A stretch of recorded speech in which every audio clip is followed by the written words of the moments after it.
After a grueling Challenger Series last year, Kenya's Sevens team fought its way back to core status in the World Rugby Sevens Series.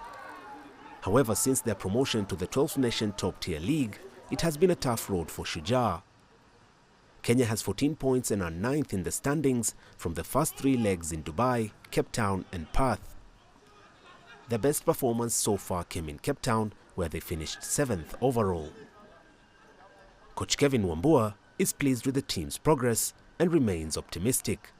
I can say the boys have done a good job. I mean, we've played the top 8 teams, having been out for a whole year, coming back and pushing them against France. Last time we played, we went to sudden death. Against Argentina, I think we lost by a try. Against Fiji, we lost by a try. We've taken these teams down to the wire. So for us, it's just about having that confidence, having that belief, and just technically and tactically just improving a bit so that we make sure we close out games better. This weekend's Vancouver Sevens is the midway point of the season. Shujaa, who are aiming to break into the top 8, will need a strong showing in the Canadian coastal city. Of course, our policy is to take it a tournament at a time. We don't want to dwell on things that haven't happened yet. So our main focus right now is Vancouver and how we can be top 8. And we already know that the team that's going to chase us off that position is GB, which is a team which is currently at 8th place overall. And we are pulled with them in the same pool. So that's a game that we are really relishing. I believe Vancouver is the turning point to us sealing the top 8. The aim is to retain top 8 as we continue and head to Los Angeles. The teams ranked between 9th and 12th at the end of the season will face a promotion and relegation playoff to retain core status. The halfway mark of the World Sevens Series, Shujaa now face a crucial challenge with only 4 tournaments remaining to secure a top 8 finish and guarantee their place in next year's series. Mohamed Abubakar for CGTN, Nairobi, Kenya. Right now, for more on the World Rugby Sevens Series, we can now speak to the newly appointed Director of Rugby at the Kenya Rugby Union, Paul Odera, who joins me from our newsroom here in Nairobi. Paul, thank you for joining us. With 3 legs left after Vancouver, what key improvements does Kenya need to secure a top 8 finish? That's a very good question. I think there are quite a number of areas, but maybe I'll just focus on 2 areas, one on attack and one on defense. I think on attack, we need to improve the accuracy of our passing because anytime we've not passed the ball well, it slowed us down in attack. And the second thing that we also need to do, we are very one-dimensional at times and direct, which has been effective in the tournaments before, but as you saw in the games that we played earlier today morning, many teams have worked out how to negate that. On defense, an area that is really costing us is our tackle completion rate, how successful we are in our tackles.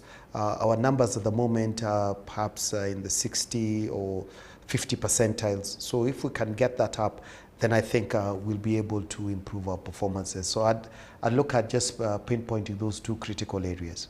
Right. And Paul, let me ask you about the other African team there. The Blitzboks are well placed midway through the series. How far do you think they can go this season? I think they're in a good position to win it. They've done it before. I know they're 4th, but it's just 4 points really tight between them and the top. And looking at how they have been getting better from when they hosted the Cape Town tournament and won it, I back our African brothers to go all the way and actually win it. Right, and we do know it is worrying that Kenya and South Africa do remain Africa's only core teams. How maybe can federations and the governing body Rugby Afrique grow the sevens game here on the continent? I think when you look at the ecosystem and the environment and you ask how they can grow the game, I think I could look at our journey as Kenya, from where we came from with completely amateur, and the Safari Sevens came in, and then we kept growing.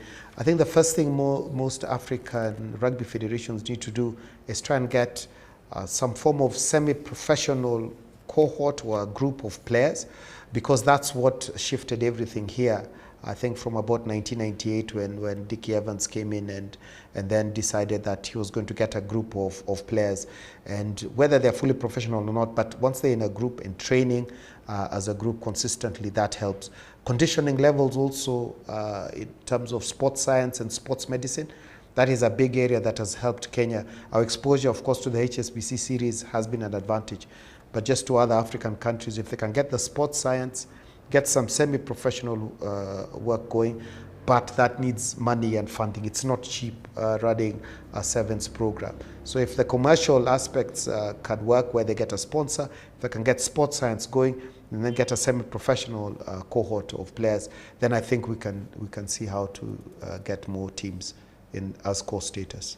Right, and finally, Paul, it is a tougher pill to swallow in the women's game. No African team in the women's top-tier sevens this year. What maybe needs to change to develop the women's game further? I think first it's attitudes. We usually think of the women's game as an afterthought. So I think we've got to give the women's game their due credit and treat them as a crucial or as an integral part of the rugby development. That's one. The second thing that we need to do is we've got to be patient with the development.